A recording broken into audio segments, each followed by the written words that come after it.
गुरु गोबिंद सिंह जी अगर सिखों को दो हुक्म ना देते जिनके बारे में मैं इस वीडियो में आपको बताने जा रहा हूं, तो हो सकता है सिख धर्म जिस मुकाम पर आज है, जिन ऊंचाइयों पर आज है, वहां पर ना होता। गुरु गोबिंद सिंह जी अकेले शूरवीर नहीं थे, केवल योद्धा नहीं थे, वो एक कवि भी थे और इसके साथ वो इतने दूरअंदेश थे। करीब 500 साल पहले वह जान चुके थे कि सिखों के लिए आने वाले समय में क्या ठीक रहेगा।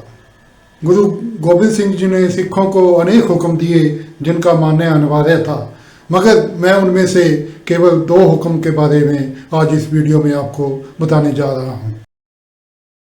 अभी 2-3 दिन पहले का समाचार है, सरकार ने फैसला किया है कि हर बीड़ी सिगरेट के बंडल पर लिखा होगा तंबाकू खाने से पेनफुल डेथ होती है। देखिए, देश दुनिया सब में ये अवेयरनेस फैल चुकी है कि तंबाकू जितना डेंजरस, उस जितना हानिकारक शायद दुनिया में कोई चीज़ नहीं है। मुझे याद है अपने जीवन में ही हमने देखा है कि कुछ साल पहले की बात है, तंबाकू सिगरेट बीड़ी पीना एक स्टेटस सिंबल माना जाता था। बड़ी बड़ी एडवर्टाइजमेंट्स होती थी सिगरेट की, तंबाकू की, बीड़ी की, और सिगरेट पीते हुए लोगों को ऐसे दिखाया जाता था जैसे वो हीरो हैं। धीरे धीरे जैसे जैसे खोज हुई, अमेरिका, इंग्लैंड, बड़े बड़े देश, जब उन्होंने देखा, प्रैक्टिकली देखा कि कितना डेंजरस है इसका सेवन करना, इसके खाने से कैसी कैसी बीमारियां होती हैं, कैसे कैसे लोगों की जान जाती है, तो सारी दुनिया में एक अवेयरनेस आ गई कि इससे बचो, तंबाकू बीड़ी सिगरेट से बचो।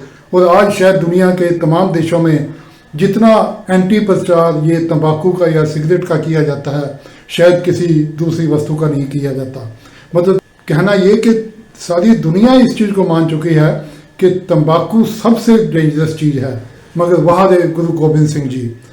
गुरु गोबिंद सिंह जी को आज से करीब 500 साल पहले यह मालूम हो चुका था कि अगर मनुष्य के शरीर के लिए सबसे खतरनाक कोई चीज़ है तो वो तंबाकू है। उन्होंने केवल सिखों को यह नहीं कहा कि तंबाकू का सेवन नहीं करना, उन्होंने तंबाकू के सेवन को धर्म के साथ जोड़ दिया, सिख धर्म के साथ जोड़ दिया। सिखों को आदेश दे दिया कि तंबाकू का सेवन करना तो दूर, इसको टच करना, इसको हाथ लगाना भी गुनाह है, पाप है।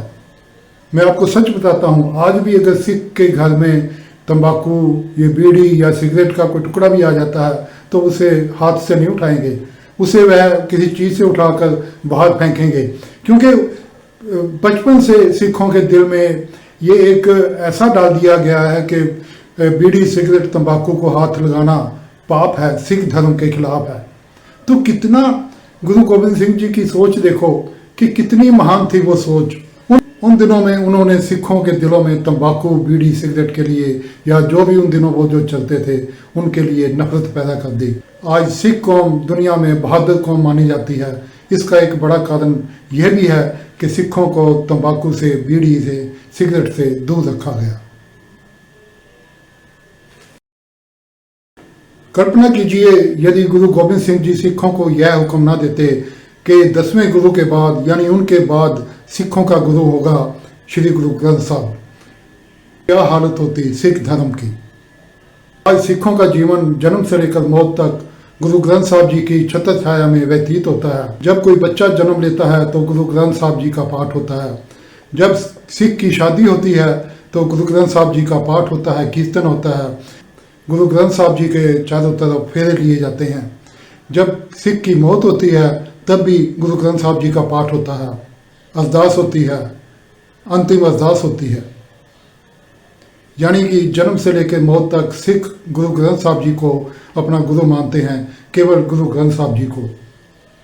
यही नहीं, किसी भी देश में, अमेरिका, कनाडा, जापान, इंग्लैंड, कहीं भी जब कुछ सिख इकट्ठे हो जाते हैं, रहना शुरू करते हैं, तो सबसे पहला काम वो करते हैं, गुरुद्वारा बनाते हैं और वहाँ गुरु ग्रंथ साहब जी का प्रकाश करते हैं और वहीं पर इकट्ठे होते हैं, मिलते हैं, पाठ करते हैं, अरदास करते हैं।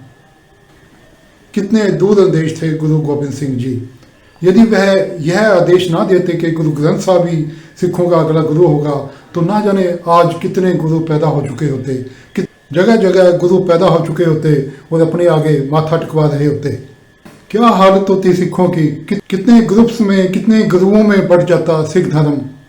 आज देश दुनिया में सिख इकट्ठा हैं, एकजुट हैं, तो श्री गुरु ग्रंथ साहब जी की छतरछाया छाया। जहाँ तक बात होती है गुरु गोबिंद सिंह जी की कुर्बानियों के बारे में बताने की, तो मैं तो ये कहूँगा कि दुनिया की डिक्शनरी में शायद वो शब्द ही नहीं बने जो गुरु गोबिंद सिंह जी की कुर्बानियों को वर्णन कर सके।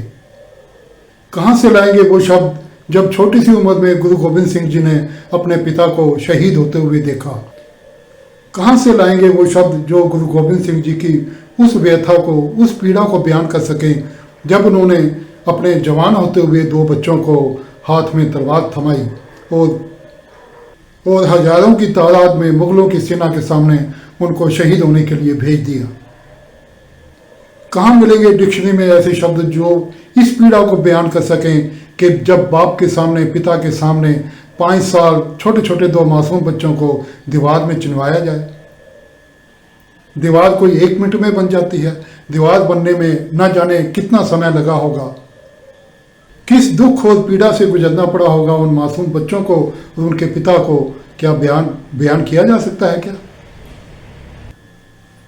ठंडे बुर्ज में गुरु गोबिंद सिंह जी की माता को सर्दियों के दिनों में, दिसंबर के दिनों में कैद करके रखा गया खुले आसमान में। कहाँ मिलेंगे वो शब्द जो उनकी पीड़ा, उनके दुख दर्द को बयान कर सकें? और कहाँ मिलेंगे वो शब्द जो ये वर्णन कर सकें, ये बयान कर सकें कि जब गुरु गोबिंद सिंह जी की माता को ये मालूम पड़ा होगा कि उनके मासूम पोतों को जिंदा दीवार में चुनवा दिया गया। इसलिए मैं कहता हूँ कि गुरु गोबिंद सिंह जी और उनके परिवार की कुर्बानियों को बयान करना नामुमकिन है।